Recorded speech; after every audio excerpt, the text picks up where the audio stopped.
Let's go.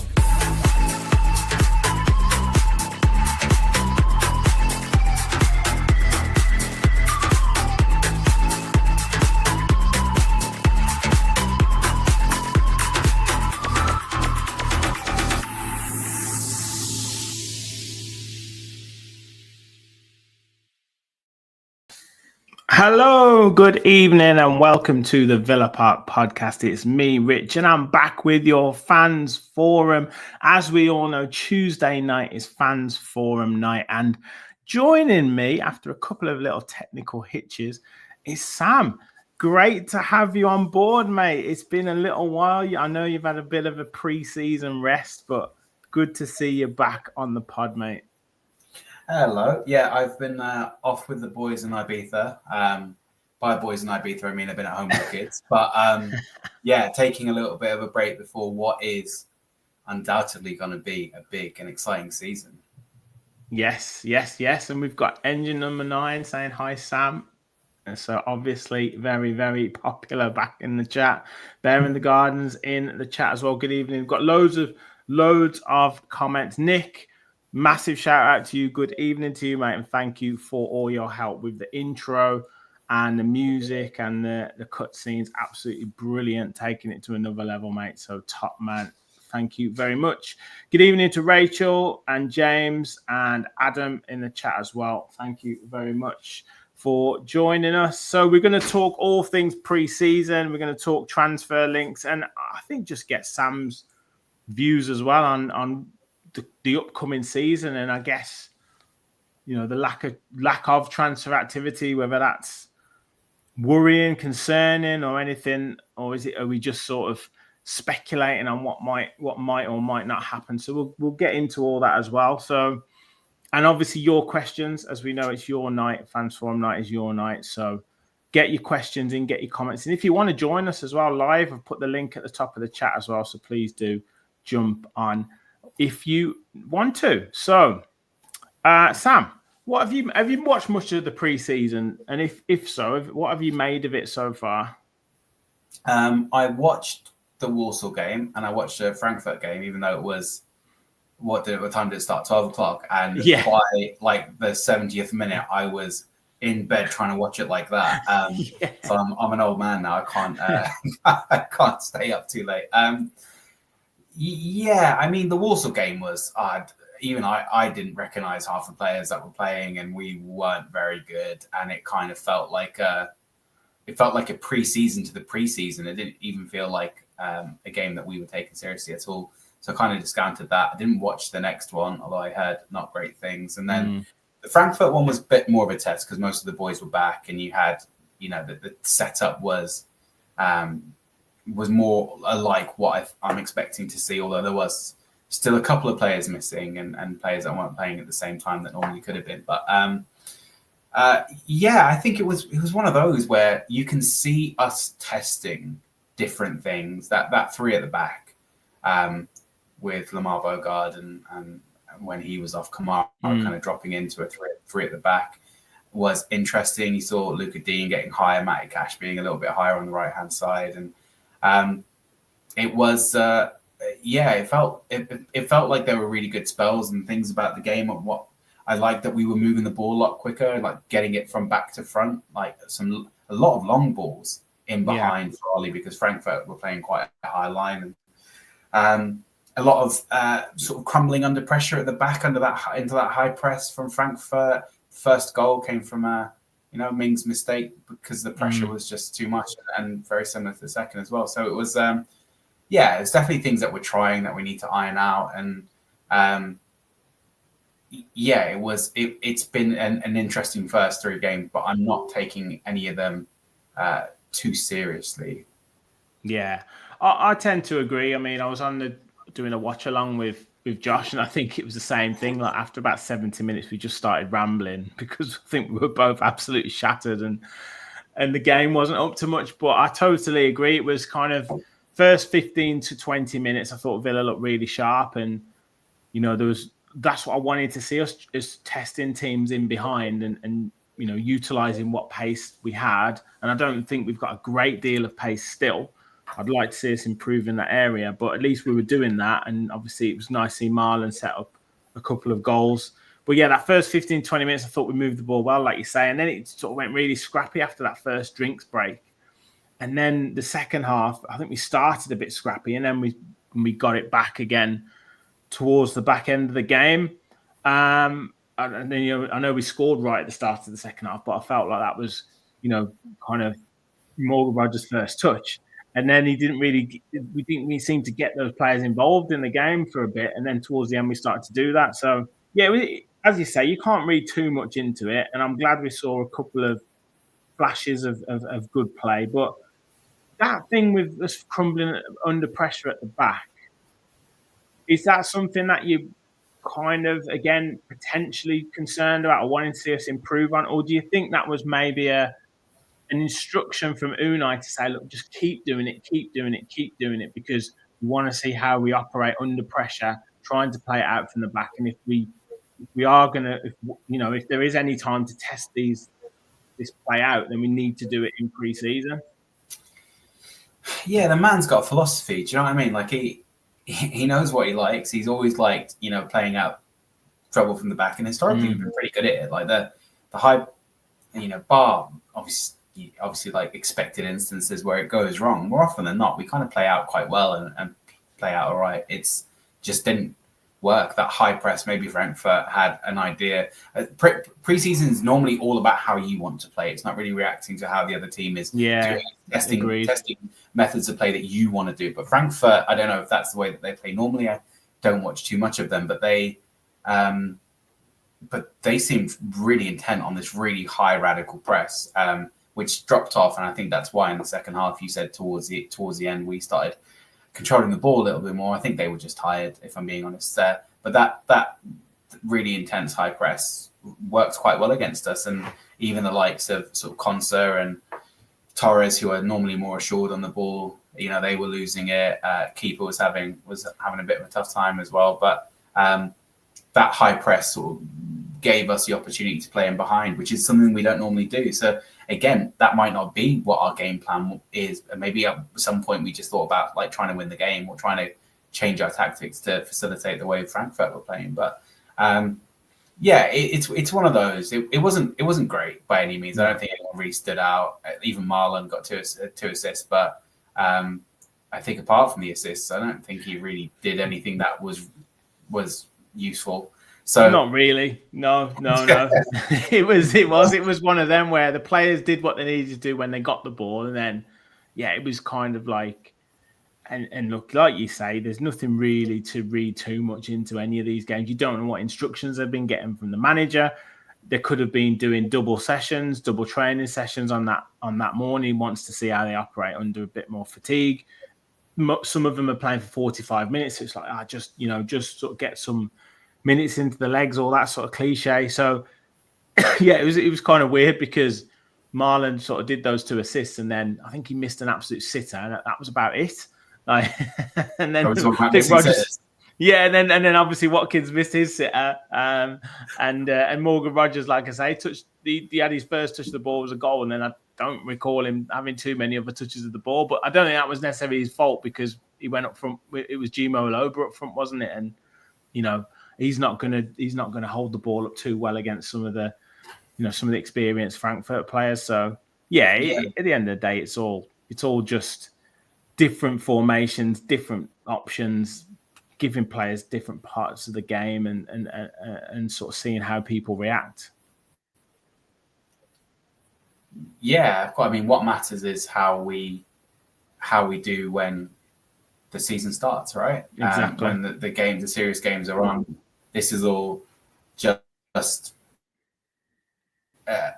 in essence, it's a training exercise for to get your fitness up and to do a couple little bit tests, maybe seizing a lot of Bogard so far. I don't know if that's the plan. Maybe because of the lack of signings, Emery wants a different option. He wants to give him some minutes, even though he got a fair amount of minutes last year. But I think, I think it's one of those where it's it was what it was. Same as always from Ollie. Like a ball goes in over the top. sensational work to take it down, head it down at full pace, go around the defender, go around the keeper, and he's pushed himself, which is fine because you have to do that as the keeper's coming out. But I said it in the chat. I would have understood more if he hit like the near post side netting, or he couldn't cut it back enough. But to cut it back so much that you clear the far post was just. But again, like I say, he's not played football in 2 months nearly, and everyone else wasn't having a great time. I think he was actually pretty effective in the first half, and the running's still there. He hasn't, as players sort of age, you worry about are they going to come back next season and lose a step and be a little bit slower. And he looked like he was fit, looked after himself over the summer with his marriage and everything else like that. So. It's not a Watkins bashing session at all. But, it was just one of those where you just think it wasn't the kind of football that you want to see early doors. But again, I don't think it's too much. No, absolutely not. Michael's asked if my camera on its way out, but I don't know if it's maybe my internet connection just a little bit slow. But this is a brand new, couple of months old camera, so it should be fine. But I don't know if my internet's playing up a tiny bit. We all getting cameras, Rich, or what? No, Amazon do good deals. Keep those super chats coming in, guys. Hit the like, people, and hit the subscribe button. Help us keep growing on the channel to get Sam a new camera. Help us hit the 6K. We are 100. I think we're 165 away from the big 6,000. So I want to hit it before the season starts. So please do hit the like and hit the subscribe button to help us continue to grow. Talking of Watkins, well, we might as well get onto some transfer chat. Manchester United, these rumours keep floating around, and there's been chat today from Ben Jacobs and Alex Crook. I think they're basically Man United shills, to be honest with you. But saying that now a bid of 50 million plus will tempt Villa. Apparently, sources close to the club have said that. I don't know who those sources are. And then Ollie Watkins is apparently, they found the information out that he's open to a move to Manchester United. What do you make of it, first of all, before I kind of get whether you would be keen on it? But what do you make of it? What do you mean? If you don't want to know if I'm keen on it, what other information can I give you? Just what do you make of the rumor? Do you think there's anything in it?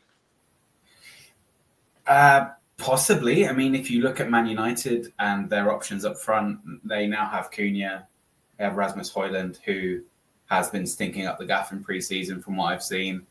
I'm sure they could do with an Ollie Watkins. You never know with rumours because everyone gets linked to everyone all the time. And normally, unless it's from the one source, which is Fabrizio Romano, you never know whether to believe it or not. So, I mean, it's fully possible. He's a player who is sort of proven in the Premier League. He's scored goals, and he's someone that Man United need a Premier League proven player because they keep buying players from all over the gaff for X, Y, and Z money, and it's not worked. I don't think it'd be like a long-term option for Man United, maybe a season, 2 seasons.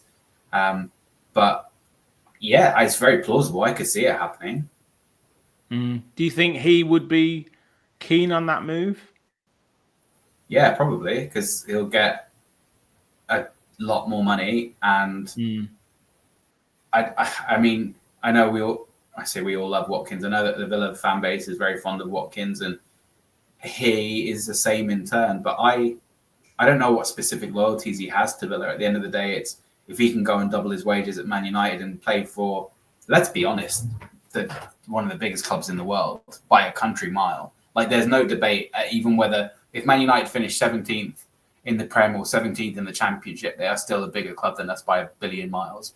If we're being completely honest. So, yeah, I can see someone like Watkins being interested in that move, possibly. Is that me? Oh, that's no, it's me.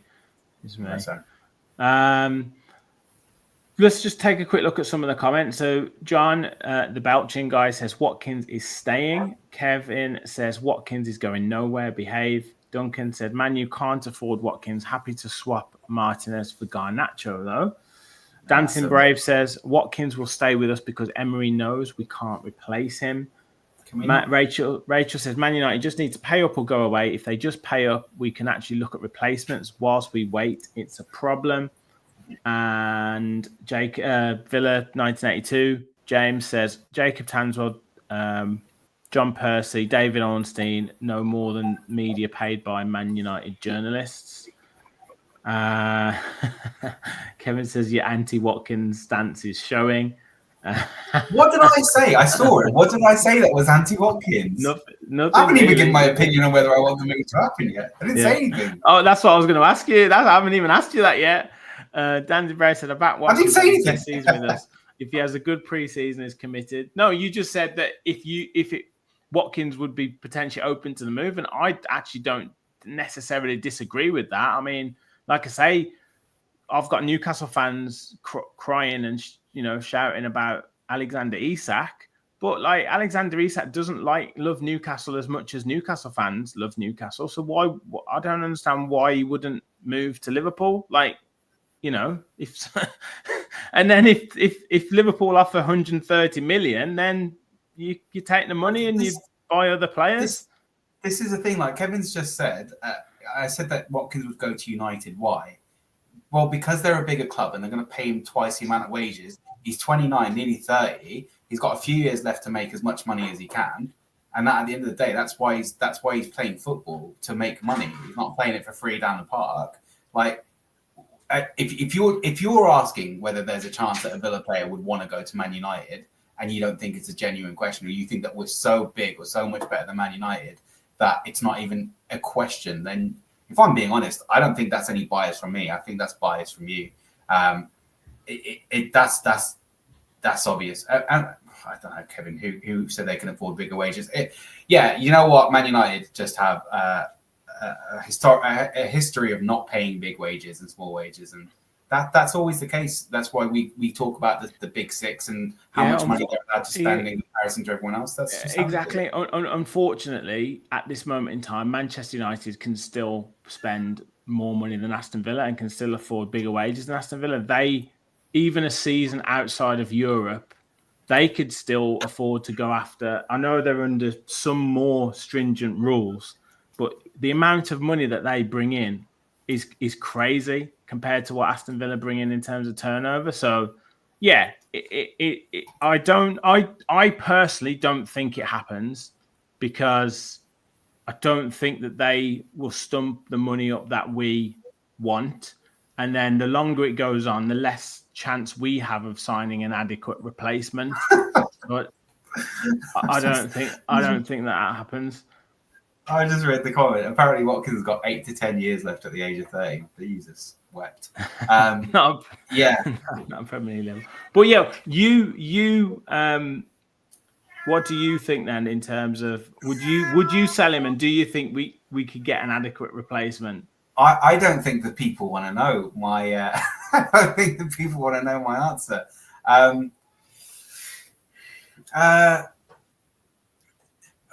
Yeah, I mean, yeah. If I would ask your questions backwards. So the first question is, can we get an adequate replacement with the money that we would get from him? Firstly, the question is, how much would we be allowed to spend? Because if we're going to sell Watkins for 50 million and then have to put 40 of that towards PSR or whatever it is to stay compliant, then obviously, as a football fan and not an accountant, I don't want us to sell one of our better players to balance the books. But if you said to me, there's a player out there who is younger. Is that a cat? That is my cat. Do you know what? I'm actually just going to throw him out because he's taking the mick. And what's more impressive is he learned to open the door, and I don't know when he's done that. But yeah, I think you need to ask your questions backwards. Can we get an adequate replacement? Is there anyone about who can come in and do a job? And I think the reality as well, though, Rich, is that we need 2 strikers. Yeah. Because, and I know there's a lot of talk about Dominic Calvert-Lewin, but I'm going to assume that that's a joke and not engage in that. Yeah, cheers, guys. Moving on to the next topic. So let's not jump ahead. Not jump ahead, but I think that the idea is we're going to need two. And so if you can find a player who, you know me, there's not loads of love lost between me and Watkins. I think he's a really good player. He's done loads of amazing work for us, and he's helped us to progress in the way that we have for the last few years. But I feel like there are holes in his game which I don't really like. But that being said, unless you can find someone who's genuinely a better replacement, then of course not. Of course I wouldn't get rid of Ollie. I wouldn't get rid of him for the sake of it. You need someone in, and then if we can find someone, then yeah, see you later. And I think part of the problem is that if you're going to sell him to Manchester United, and I don't think with the best will in the world that they're going to have as terrible a season as they did last season. So they'll be wanting to pinpoint an Aston Villa, a Newcastle, a Nottingham Forest as clubs to be challenging with. So why would we aren't in a need to sell situations? Why would we sell him to a team that he would directly benefit? And then in terms of goals, ultimately I know he misses a lot of chances, but the goals that he has scored, we would be losing those number of goals. So that side of it doesn't make sense to me. As Rachel has much more succinctly said than I did, it makes Villa weaker and them stronger. Yeah, it does. Unless we could we could guarantee that we had a replacement coming in and another striker as a backup. I think what we've seen over my whole life as a football fan is that players come and go. Like I've never got one player going and another player coming, because when Jack Grealish left the Villa and we just escaped relegation, I thought that was it. It's all over. We're never going to be the same. We're never going to recover. He's the heart of the team. And then 2 years later, we're playing Champions League football in a quarterfinal. So yeah, if Ollie comes or Ollie goes, we'll be fine. Make that clear. Obviously, there's the argument about making Man United stronger, and they are now a direct competitor, I would say, because they're gunning for the top 4 spots, and the plan is hopefully that so are we. So yeah, that's a fair argument. But I think on the other side of it, you have to look at the business side. So Ollie Watkins is 30 years old, give or take, 6 months? 29, 30, yeah. 29, 30. He's, this big value that he's got is going to start dropping off. If he has a poor season next season, take money off it. And it might be an opportunity for Villa to cash in on what is one of their biggest assets whilst he still has some value. And I think that's a business decision. Anyone who says that, we don't have money issues at the moment is, obviously keeping their head in the sand. But it's, we might be forced to look at how many players that we've got rid of recently that possibly we wouldn't have wanted to have got rid of, or players that we haven't signed that maybe we wanted to. I think that the big example is that what was that kid called then? Naipan? Yeah, he's gone to Man City. He's gone to Man City, but only because we didn't pony up the dough for him. We didn't pay for him. Like, we were his first option. He was coming to Villa, and we couldn't afford it. So maybe we want to go and get another Naipan, and we want to go and get something else. And I think it's more than just the considerations about what's on the football pitch. I think there's more to the story and more to the thinking about, do you sell Ollie Watkins or any other player? The exact same thing that I'm saying, it could be applied to Emi Martinez as well. I love Emi Martinez. I wouldn't want to see him go. He's done so much for us, world number one, even though he didn't have his best season last year. But at the end of the day, I understand that if Martinez goes, it's because he has to go, right? It's because A, he wants to go, potentially, or B, there's an amount of money involved for both the club and for him that's hard for them to turn down. So, yeah. And I've always said I don't think any player is, when they say things like not for sale, I'll repeat going back to Newcastle, and this is not a Newcastle podcast, but Eddie Howe and Newcastle said that Alexander Isak is not for sale. He is for sale. Yeah. And if I come into the 500 million bid, you're taking it, right? And Aston Villa have said that Ollie Watkins is not for sale. Well, you only say they're not for sale to ward off any prices that are just ridiculous. You always, everyone's for sale at a price. So yeah, it's interesting. It's interesting. I mean, obviously lots of Not people... for sale means not for sale at his market value. Yes, exactly. He's for sale at above market value. Exactly. We'd rather not sell him, but you Yeah. could get him. You just have to. Exactly. Right? Yeah, engine number 9 says 29. Yeah, I just checked. His birthday is in December. We'll be wishing him a happy birthday if he's an Aston Villa player, that is. Rachel says, I think Ollie's open to the move, and if Man United stump up the cash, we will sell, but they have to go to our value, not what they want to do. Exactly. Finally, some sense, Rachel. Thank you very much. And if they paid 70 million, he's gone. From James. Yeah, I agree. Bear in the Garden said, would you support another team for 200 grand a week? He doesn't support Villa. He's not a Villa fan. He's an Arsenal fan. He's an Arsenal fan, isn't he? Yeah. Would I support another team for 200 grand a week? Do you know what? It's a really tough question. That is a brilliant question for the fans forum. Let's put it in the chat. Could I like make the money and then swap back to Villa after like a couple of years? And what team is it? That's a big question as well. Like, if it's just I get my pick of the team, then I'll go in and support, Plymouth Argyle for a couple of years, make my 200 grand a week. Also, Bear, are you taxing me on that? Because then that depends on how long I do it for. Great question, though. I love that. That is a great question. That is what the fans forum is all about. I love that. Yeah. So look, I think, as I say, I think any player is for sale at the right price. But in terms of a player potentially who could command a huge price, Mr. We're not moved on to Dominic Calvert-Lewin yet. No, Mr. Morgan Rogers. Yeah.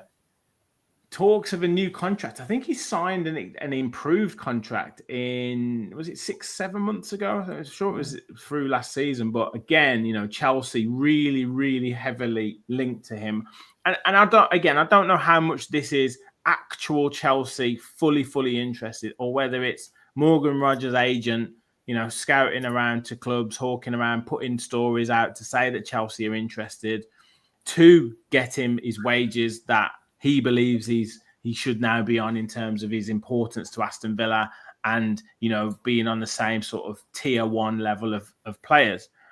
But what do you think about the situation with Morgan Rogers and Chelsea, and kind of how that states? Do you see him at Villa, for a long time? Do you see him signing this new improved deal? How do you view it? Not for a long time, no. I mean, if he carries on playing the way that he's been playing, he will just have too many suitors. I don't think there's any way he can't play at. If he manages to play at his best consistently for like 10, 15, 20 games where he just absolutely sets the world alight, I think it'd be really, really hard to keep him. I think we'd get outrageous money for him. I mean, I think a higher fee than we got for Jack, because he's that much younger. What is he? Just turned 23. So 100%. I'd love to keep him. I love Morgan Rogers. You know this. I've been since he joined from Middlesbrough, I've been one of his biggest supporters, and I'm always kind of defending him, making excuses when he isn't playing well, and being the first to highlight when he does play well. I just love the kid. I love watching him play, and I feel bad for him that he was played out of position at the back end of last season, and that I think he played. I agree with that. Yeah, definitely. He played 60 games, never got a rest, got moved out to the right for Asensio, and just it was a weird move, because he was having so much success in the middle as a 10, and then my fear is with Rodgers is because he can kind of play in other places, he's going to be used as a utility player and pushed out to the wings and pushed up top for when Ollie's not on the pitch or something else like that. And I just my guess is that this new contract is going to include some sort of release clause.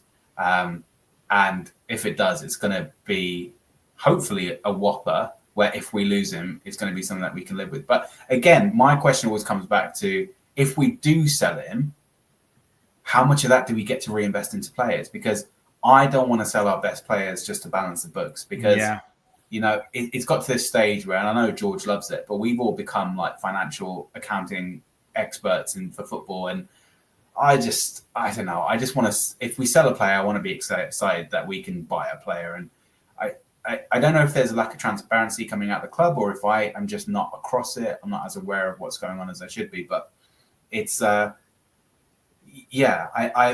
hope is, regardless of the money or not, we get to keep Morgan Rogers and see him here for another 2-3 years at least.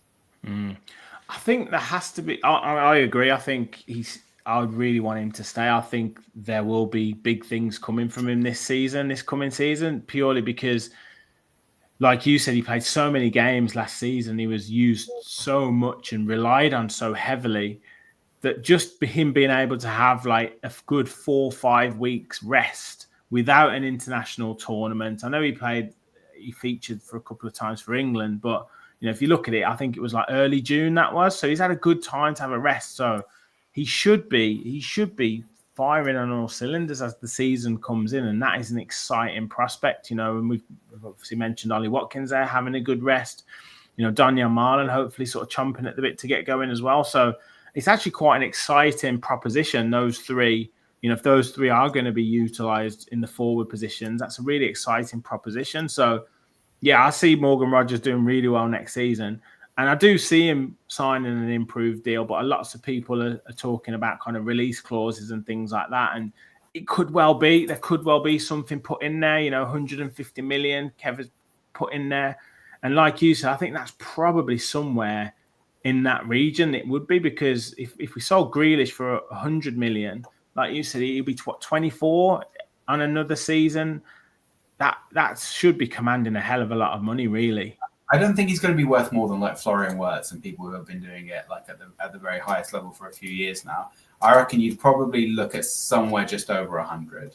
So I don't think it's going to be 150, because you just have to look at the market. And if Florian Wirtz is not worth 100 million, Jude Bellingham didn't go for 140 million. Like, we're not going to get 140 million for we've got. It might even be under 100 million if we were to sell him, maybe like 80, 85. Because I think we've got to be realistic about what he's done as well. But I think he's a sensational talent, and I love watching him play, and I want the best players at Villa. And my other fear is, now that we're not signing players and we have lost the players on loan from January last year, we don't quite have the rotation to take him out and put him back in. And you might burn him out, or even worse, he might get injured. We do need some players, and we'll kind of get on to that now, because you talked about whether the club aren't necessarily fully forthcoming with information, and I understand why, but it's like, I don't know, can you imagine Unai Emery being sort of happy or accepting of this position? Is he just really careful of some of the targets that he's after? Like, where do you see this? Because it's clear that we need reinforcements. We keep seeing Jacob Tanswell saying, Emery wants a backup striker. He wants depth in defence. He wants a right back option. But we're not seeing any of these players coming in. And I thought that we would want to get some of these moves tied up to get these players settled into the side. And we know how long it takes for players to get used to Unai Emery's style. So it's a little bit puzzling to me. I think he's going to be. I don't think he's going to be chuffed about it, Unai Emery, about not having the players that he wants. But at the same time, I think he knows it's not like a lack of willingness from the owners. I think he knows that if we could spend, we would. It's just we can't, because of rules that have nothing to do with us. And he might become frustrated. But is it the PSR, or is it the squad cost? Is it the wages thing? Which one is the real kicker? This is the thing I was saying earlier about us all becoming financial experts. Doesn't matter. No, it doesn't really matter. But I mean, with PSR, you can you can spend what you want, right? You can spend what you want, but you've got to make sure that your revenue is and your revenue, and you're not in as much debt. Like, you're not over 100 million debt over the 3 seasons or whatever it is. So we could spend loads of money now, and we'd obviously have to bank on potentially selling someone like Morgan Rogers at the end of the season or something like that. So, but with the squad cost rules, there must be something there that's holding us back with kind of the wage to revenue ratio, wage to turnover ratio, and whether we haven't been able to get rid of 1 or 2 big earners, the likes of Dendoncker and 1 or 2 others, that's hampered us being able to then move in players. Yeah, I mean, I still feel like we have a good amount of assets to sell other than our top players.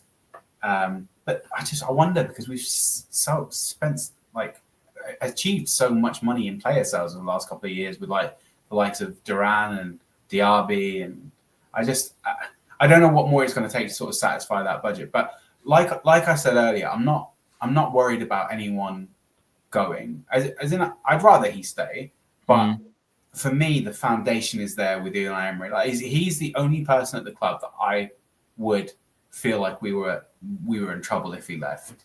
You know, as long as Unai Emery's here, from what he's displayed so far and what he's demonstrated, he just has earned every single ounce of my faith in him. So if he doesn't want to sell a player, and he tells the club is so structured around him that if he says no, look, sell 3 other players, I'm not selling this guy, I believe they'd listen to him.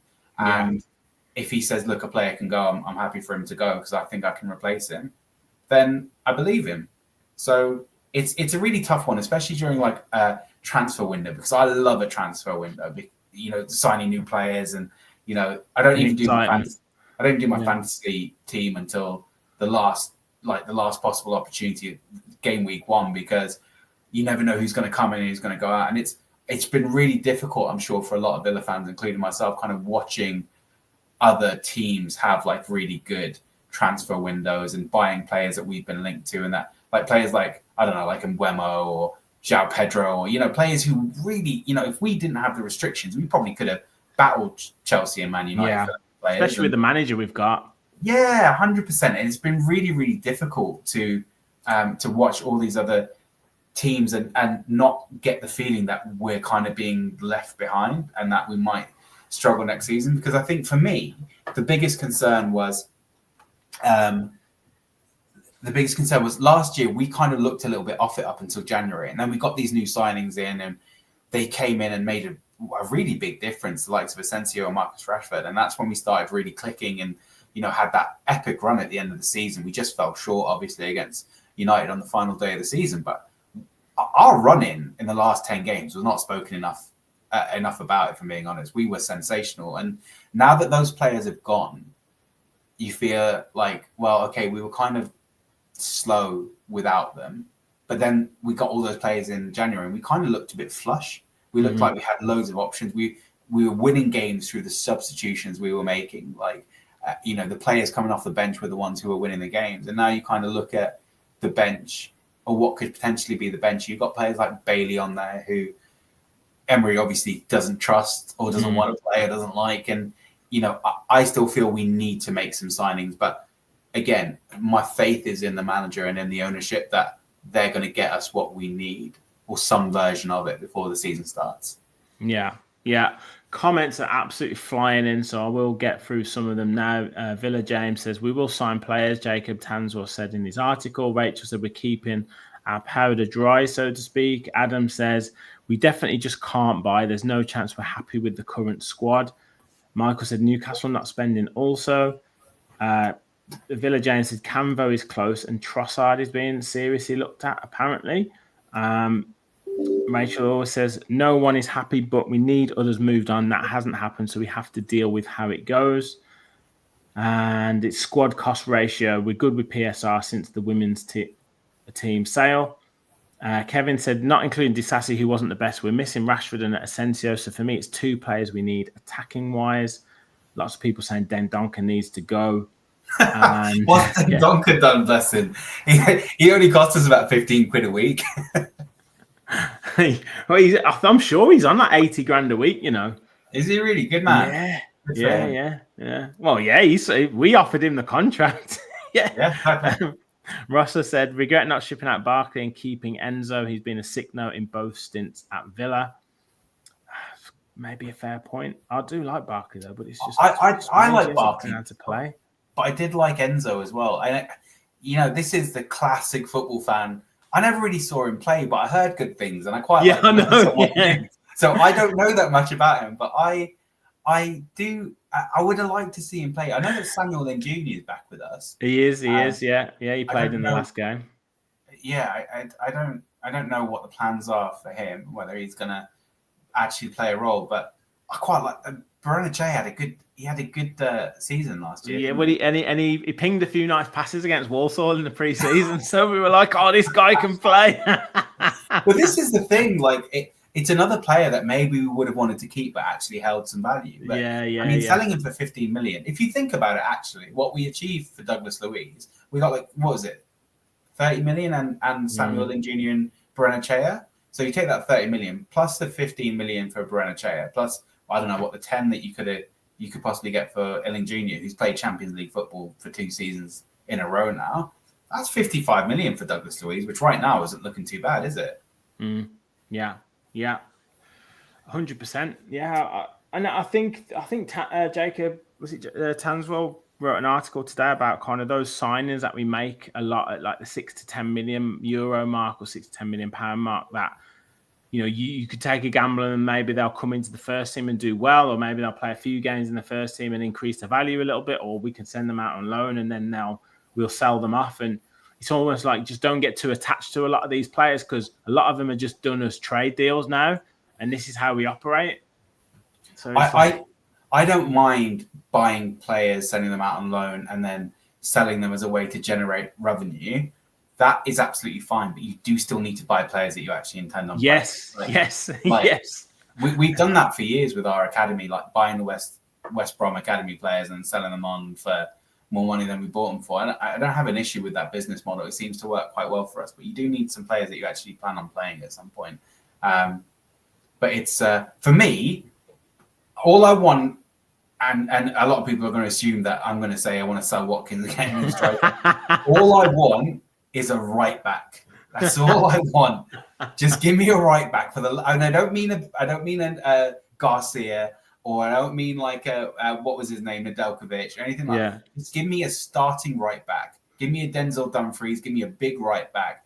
And he was popular in the chat last week. I'm not blaming Matty Cash for anything except for us not being in the Champions League this year, because that back pass absolutely. I still have nightmares about an average. I'm telling you, like I wake up from sleep seeing him pass that ball back like 20 yards too short, and Emi Marta's rugby tackling. Looks like that's one thing you and Kevin can agree on. Yeah, go on, Kev. But the thing is, now that Martinez is looking to move to Man United, it makes that rugby tackle and Rasmus Højlund make a lot more sense, if I'm being honest.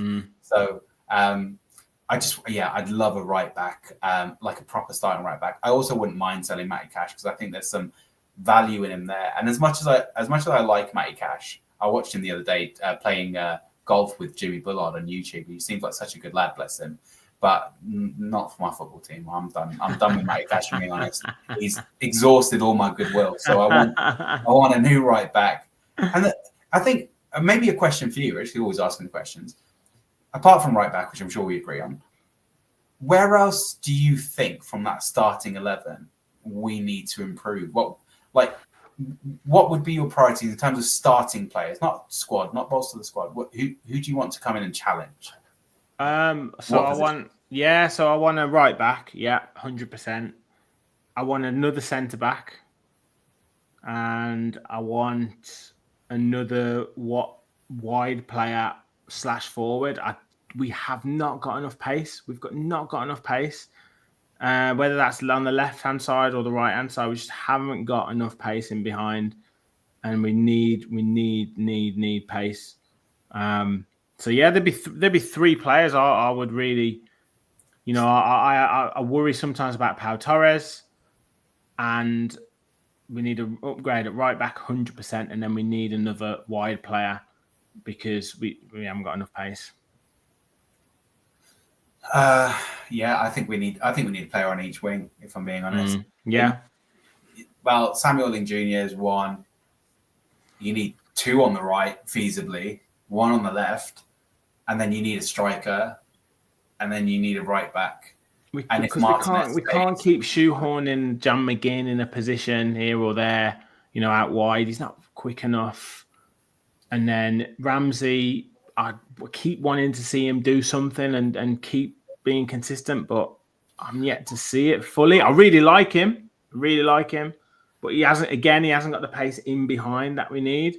I really wanted to see Jacob Ramsey do something against Walsall, like really take that.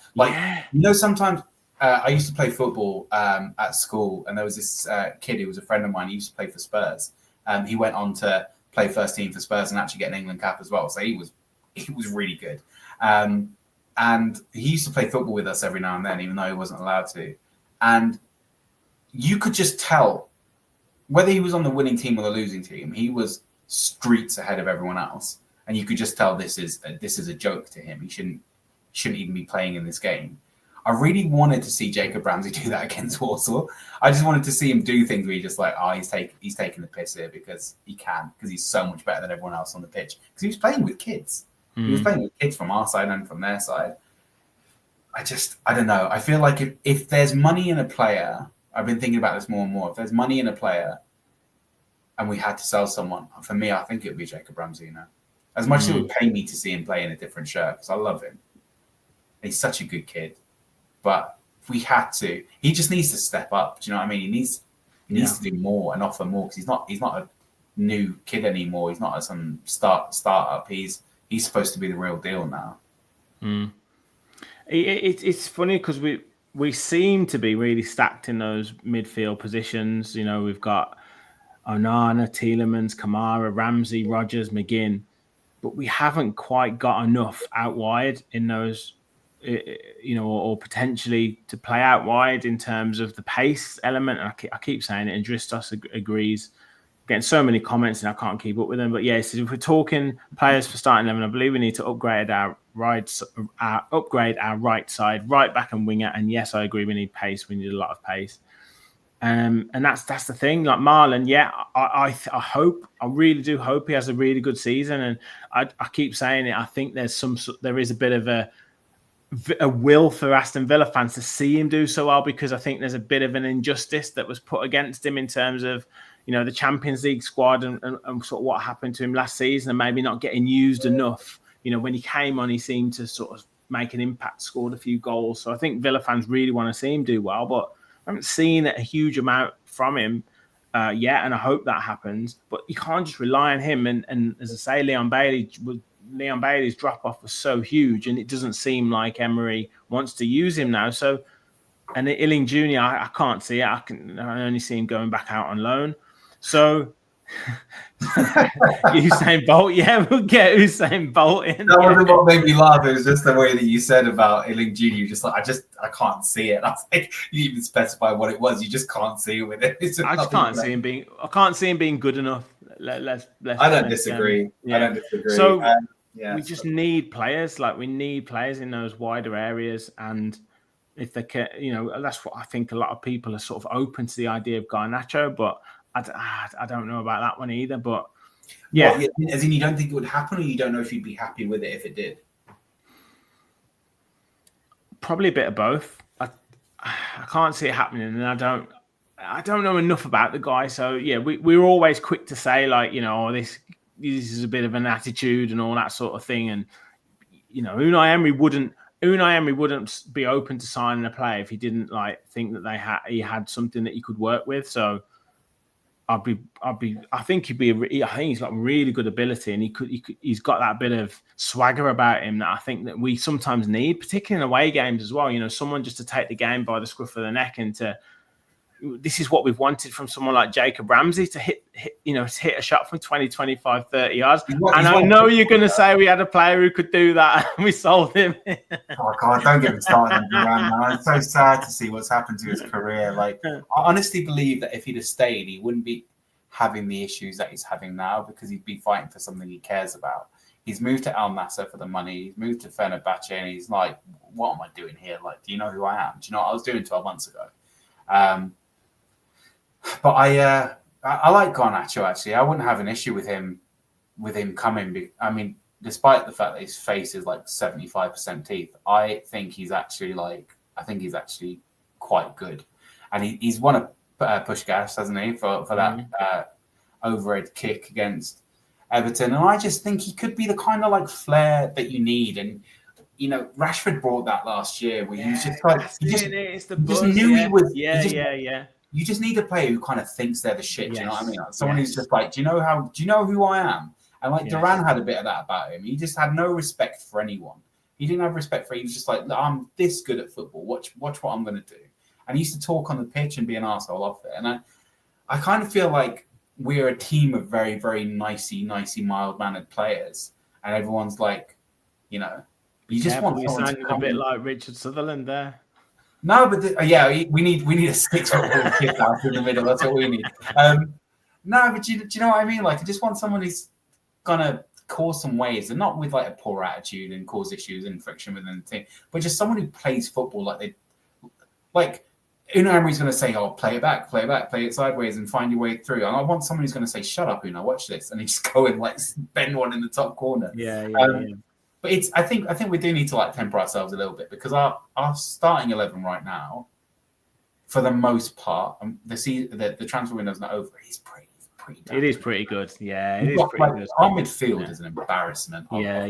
Like, we've got Tielemans and Kamara and John McGinn and, you know, Morgan Rogers in the 10, and you just are like, our midfield is just so nice. And at the back as well, like, if you ignore that Matty Cash plays football, like, you know, you've got Conser, you've got Mings or Torres, you've got, you know, Ian Matson looks really good towards the back end of last season. Martinez is still there, so the world's best goalkeeper still in goal. Like, you know, it could be worse, Rich. I do fear that we're going to fall behind the other teams that are just spending so heavily. And it's the areas that we know that need improvement that we don't seem to be, in my opinion, improving, and that's the thing. And I hope that they really do go for trying to do that, and I'm sure they will. But it's those bits that I'm just wary of. So yeah, we will see. We will absolutely see what happens. I've named it Calvert-Lewin, so we have to talk about him. Before we do, people, we've got nearly 250 in the chat. I'm not sure where we're at on the likes as at the moment, but please do hit the like button if you haven't already, and please do hit the subscribe button. We are on the road to 6,000. We want to hit that before the season starts, so please do like, subscribe, help spread the word of the channel, and help us on the road to 6,000. Keep your comments coming in. And as I say, I labelled it Calvert-Lewin, and it has been stated now. It's been written out by various journalists that Aston Villa are in discussions or have considered offering Calvert-Lewin a contract available on a free transfer. I think Newcastle have talked to him. I think AC Milan have talked to him. When I put a comment out, I think it was the end of June, and I said, Would you? I didn't offer my opinion at all. I just said, would you take Calvert-Lewin as a backup striker? And honestly, the comments I got were just crazy. But I would say 85% was no. And then obviously 2-3 days ago, it has been linked that Aston Villa are discussing with him.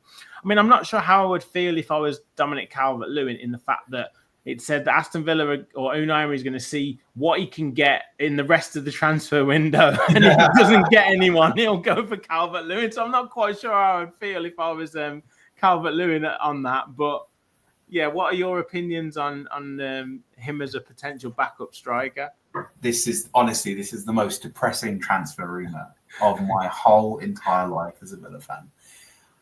Oh, I hate it. I hate everything about it. I hate this transfer so much if it happens. Like imagine me only exclusively wanting Ollie Watkins to play up front. Like that's where we see. Like, he's just not the guy. He's injured all the time. He's crap. He doesn't have a good goal scoring record. He's more concerned about being on the front of fashion magazines than he is of football magazines. And it's like, tell me you're broke without telling me you're broke, and then you sign Dominic Calvert-Lewin like that. I don't care who else is interested in him. AC Milan are probably looking for him to like model the new kit, and I don't know what Newcastle want him for. But this might come back to bite me in the ass, because I'm sure in like 2 weeks he's going to be a Villa player, and we're going to have to sit here and say, well, we hope. Anyone wearing that Villa shirt, anyone who puts on that Villa shirt, we'll back them. I can't. Do you know what it is? It's like the equivalent of going out and signing Patrick Bamford. That's what it is to me. Like, there's no difference between signing Dominic Calvert-Lewin and signing Patrick Bamford. I really, really, and I've never liked him as well. Like, forget the fact that he's like potentially coming to Villa now. I've always thought he was crap, and I thought he was overrated when he was supposed to be good. And now but it's one of those things. It just needs must, right? And again, I've been saying this whole podcast, and for the last year or 2 years, like, you just got to have faith that the people who are making these decisions know what they're talking about. Like Unai Emery, is not going to bring in Calvert-Lewin for no reason. Like maybe it's a game plan, and we've only ever seen him in a struggling Everton team. We've never seen him in a team that creates loads of opportunities for him. So I'm trying to talk myself round to it. As I'm doing it, I'm like talking myself out, like, yeah, well, he's never really been in a good team. And he comes off the bench and you put balls into the box and we win second balls. And I feel like Dominic Calvert-Lewin will probably appreciate the honesty from Unai Emery, who's basically said, if I can get anyone else, I'm going to get him. Like, I don't know if Unai knows I'm available, but if he knew that, maybe he'd pick me for a tackle. It's brilliant. It's a brilliant article. That it's like, yeah, we're good. like it was literally in real time. I'm like trying to talk myself around to it. I'm like in the dialogue, I'm just thinking out loud. But that's my thought process, by the way. For anyone who wonders how I think about things, I start off pretty negative and I try and rationalize it. But yeah, fuck. I mean, yeah. Sorry, excuse my language. Yeah, it is what it is, man. If we sign him. I can. Do you know what? It would make sense if we sold Ollie Watkins and went and got someone who's like, the next big thing. If we went and bought a serious striker or made like a really serious statement of intent. I don't know who that could be, by the way. But imagine we do that, and then you bring in Calvert-Lewin as like a backup if you're bringing in another kid. So you've got like 3 strikers really as options. I don't expect Calvert-Lewin to be part of like a genuine game plan. I think he's just there for as and when, or late, if it's late in the game, we're just trying to chuck the ball in the box, maybe a headed goal. I can't late in the game, or Europa League when you've already qualified, Carabao Cup, that sort of thing. I want to know who this Villa 1982 James up the effing Villa. I want to know who this Samu is that he keeps spamming the chat. Samu Agahoa plays for Porto. Yeah, I know. Yeah, I think lots of clubs are interested in him, but he seems just like a big lump to me whenever I've seen him. I mean, I don't mind that. Yeah, he just seems like a big lump. It doesn't really do a lot of running, but put the ball in the box and he put it in the net for you. But yeah, I mean that's what. Yeah, it kind of fits. But Emery likes. Yeah, he does like the strikers to stay within a certain location, doesn't he? So. Yeah, I mean, we create a lot of opportunities. You've seen that with Watkins, and a lot of the chances that we create is facilitated by the way he runs and the way that he gets, around his player, gets goal side of his player. Obviously, like finishing them all the time, or like the conversion rate seems to be a little bit of an issue. But I don't know if you can have like a static big lump. But I'm guessing you're exaggerating for effect. I'm guessing. Yeah, a little bit. Yeah. But you do get those strikers who are literally, like an Erling Haaland type, doesn't get involved in anything, any type of build-up play at all, but just 6 touches of the ball and 3 goals. Yeah. I'm here for it. I think he's a little bit like that type. But comments coming in thick and fast. And DCL would be the only thing we can afford by the looks of it, said Adam. Peter says Calvert-Lew, no thanks, if you ask me. I really like that, Peter. Well done. Stephen says big hell no to DCL. Adam says Calvert-Lew knee. Jonathan says Calvert-Lew bin. So lots of puns there. Rachel said very last resort, but not for me, as his injury record is appalling. And Rachel always with the considered.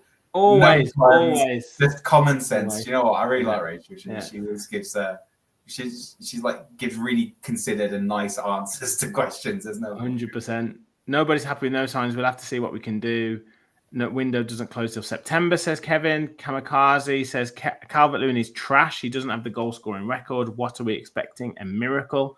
But I mean, to rationalise it, we won't be signing him to score loads of goals. We'll be signing him as it says on the tin, a backup striker. So we won't be expecting him to score 10 to 15 goals in a season. We'll be expecting him to, like you said, it might be times where we need to play 2 up top. There might be times when Ollie Watkins comes off with 10 minutes to go. You need to bring on a striker, or even just someone who can be effective in both boxes. If the other team's putting a lot of pressure on.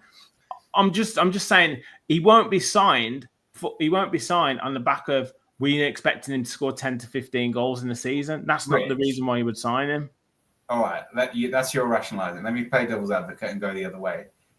All I'm going to say is this is a player that Everton decided not to re-sign. Not to offer. Yeah, I agree. I absolutely agree that. Well, I think they put a contract in front of him, but he didn't want to sign it. But yeah, and his goal scorer reckon has been poor. His injury record has been poor. But all I'm saying is that he won't. He's not being considered, and he understands that he will be coming in and not playing every week. That's not what he's there to do. But we saw this last year. You need competition. I agree. Yeah. I agree. So if you're signing someone as a backup striker, that's not a competition to Ollie Watkins. If you're signing someone to compete with Ollie Watkins, then that's a different question. Well, that comes with its own problems as well. So exactly. I think the real question is the one that's been in the chat for ages. I think it's a pretty unanimous no on Calvert-Lewin, but we'll wait and see. Yeah. Rich, a lot of people are asking the question about a certain Jack Grealish. Yes, loads. I was coming to that. Were you? I thought you were just going to bypass me. No. I will allow it tonight. But first one, lots of people talk about Jamie Vardy. Would you have Vardy in as a backup striker? Do you know what? One of the questions above, I can't remember who asked it, was which I think it was Gary said, like, which one player did everyone hate but that you would love to have had at Villa? And my answer to that would have been Vardy. I watched Vardy last season a few times for Leicester. I don't think he's got it anymore. I don't think he's got the legs for it. I mean, he's always going to be like a clinical finisher because that's just what he is. I don't think either of them is a proper option. If I had to choose between Calvert-Lewin and Vardy, I'm taking Vardy, by the way. Like that's me too. That's the answer to that. But I don't really want either of them. If I'm being honest, yeah. No, absolutely not. Someone is it who's put it in there? Peter said, I think it was Peter said the question was, there's so many comments, I can't find it now, but it was Vardy, Calvert-Lewin. If you had to pick one, I was engine number 9. If you had to pick one, Calvert-Lewin, Wilson, or Vardy. I mean, Calvert-Lewin and Wilson are just injured all the time, so it would still be Vardy. Like, I really like Callum Wilson actually. Like, I think he's a really good player when he's fit. He was really clinical, like when he joined Newcastle and at Bournemouth. He was in the England setup. I think he was a really, really good player, but he's just been marred by injuries, and he's like Jermaine Genius. He's like you never see how good he is because he's just injured all the time. But I think Vardy, and for vibes as well.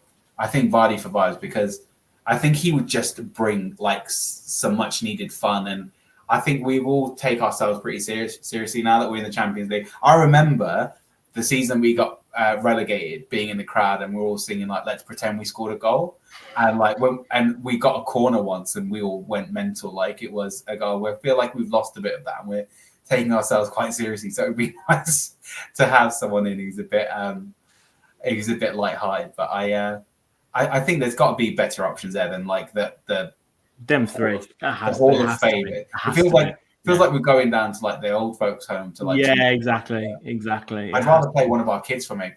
Louis Barry. I'd rather keep Louis Barry. I know that he's off, but I'd rather have Louis Barry playing up front and giving him a chance and bringing any three of them on.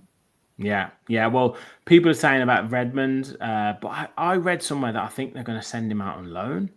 Yeah, that's what I read. I mean, it's so difficult to talk about these, even the players we signed from these other clubs that are 18, 19, like to be ready for the first team in the Premier League is so difficult. Like, I know we can talk about how highly rated a lot of these young players are, but it's just a different game. It's a different kettle of fish, and you're probably not signing them for that. I hope we're not. But that shows how much of a freak of nature John Duran was. That shows you. This is what I was going to say, and I want to make it really clear that this comment only applies to football. But if you're good enough, you're old enough, right? Yes. And so, yeah. I mean, if he can play, he's a big lad as well. He's not. He got in the final first team, as Adamski said. So I think he played like 2 games or something. But yeah, I agree with that. Have you seen that kid from Arsenal? I can't remember his name. Max something, 15 years old. Yeah, 15 years of age. Yeah, absolutely sending Joe Linton for a hot dog and just looking absolutely sensational. There are players who make it young. My issue isn't with age. My issue is with, can they do it? Like, I was always a big advocate for Nedeljkovic to get more minutes and get like a more consistent run in the team, especially when Matty Cash was out and we were playing concert right back. I was give Nedeljkovic a run out, but I think it's one of those things. We don't know enough about the players that we are allegedly signing or have signed to really have an informed opinion. I think that's part of the problem, Rich, is, we're talking about all these players. We've never watched play a day in our life. Not really. Exactly. And this is what we said about Berenacea, like how we all thought he was brilliant and what have you. Because Rich. He was the best midfielder in the world. That's all right. Exactly. Yeah. What is Emery doing? What is he doing? That's Emery out now. That's it. Berenacea. He's lost it with me. I don't mind losing to Man United on the final day of the season, but Berenacea is just that's a final straw. Yeah, exactly. Just to finish up, then let's talk about Mr. Grealish, and can you see him making a return to Aston Villa? A few people saying it could be on the cards, a loan deal. I've seen Napoli interested in him. I've seen Everton interested in him. What do you think? And do you think it would be a good move? It's not going to happen because we can't afford it. Was he on 350 grand a week? Even if we half it, it's still too much. It still makes him the highest paid player at the club there or thereabouts. I don't know. I can. Plus, as well as Jack Grealish is a brand. Do you know what I mean? He's not just a footballer anymore. Like, if he goes to a Milan or to a Napoli or to a, somewhere sexy in Spain or something like that, like, he just. I think that if we could afford him and we wanted to bring him back, I think he'd be tempted. Despite like his dad saying that he'll never play for Villa again and the hard time that we've given him since he's left, I think it would just be such a natural return for him to just come home. Do you know what I mean? Like, to the place where he's played the best. I love that. It's the place that he played his best football, became the star that he is, and then now he's gone and ruined his career at Man City. Like, it makes sense for him to come home and just show everyone what he's about again. But I just think there's too many factors involved. He's too big a brand now. He's the face of Gucci and this and that. And it's just like, it's not going to happen, is it? No. And like I said, I think the romance of someone coming back to the club and a legend that he was when he played for Villa, it is romantic, but I kind of feel like we've sort of moved on a little bit from that. And, players like Tyrone Mings, John McGinn, Emi Martinez, to an extent, have become sort of legends in their own right at Villa. And it would be, I don't know. That's the love at the Onward. 5 million Onward for yeah. But it's I just can't see it happening. But the thing is, he would fit into this team, especially the fact that we're saying there's no one on the left. Like, if your question is he good enough? Have we moved on to a place where this is what Adam said? Does he get in our best 11 right now? Yeah, of course he does. Yeah, babe. Of course he does. He plays on the left in front of anyone else you could play. Well, Jacob Ramsey or Jack Grealish, who you taking on the left? Me. I think obviously it doesn't solve the pace problem, but in terms of playing him off the left and just the ability and hopefully kind of capture a bit more of that flair that he had at Villa, then it'd be unreal. Just think about this. It's an extra 5 chances for Ollie Watkins to miss per game. Right? And extra 5 times you get even more angry with Ollie Watkins. Yeah, you'll be banned from the podcast. I'm joking. I'm playing to the crowd. I'm feeding into the narrative, guys. Everyone relax. Kevin, I can see him having a heart attack right now. I think it would be. I'd love it. I mean, I've always loved Jack. I was really sad when he went. I was the only time as an adult, and it was when I stopped. Honestly, I said it earlier today, where I was just like, I don't care who comes and goes. Like that, I think something inside of me died when Jack Grealish left because I was just so heartbroken. I was like, I'm never doing this again. Never fall in love with a lone player or any player really. But it would. I think it would be brilliant for us. The problem is no one's really seen him play for the last year and a half, so we don't know how much of it he still has. So it would be a gamble, to be fair, wouldn't it? Yeah, definitely. Just want to mention before we go, John says that don't forget it's Ozzy's funeral procession along Broad Street tomorrow at 1 p.m. So obviously we said, paid tribute to Ozzy Osbourne last week on the fans forum. So yeah, if anyone's obviously going to pay their respects to the procession, then obviously that's a really nice gesture, and hope there's lots of people there to, pay the respects to Ozzy and kind of a legend in his own right and everything like that. So yeah, be good to see so many people there, and hopefully he gets the respect that he deserves in terms of that. But yeah, I just wanted to mention that before we finished up. Sam, it has been an absolute pleasure having you back on, mate. Hopefully more shows to come over the next few weeks. How have you enjoyed your return to the podcast? Yeah, it's been good. Apart from getting bullied by Kevin again, which seems to be a recurring theme. It's been good. It's nice to be back. I'm really looking forward to the football starting. I really wish that the transfer window would end before the season starts, because I hate the speculation once the football started. I just want to know who the team is at the start of the season. But I love it. I can't wait for us to be back properly and be doing this more regularly. And I'm hoping, now the boys are a little bit older, to be able to make more and more appearances on the pod and not be a special guest anymore, as someone suggested last time I was on. So yes.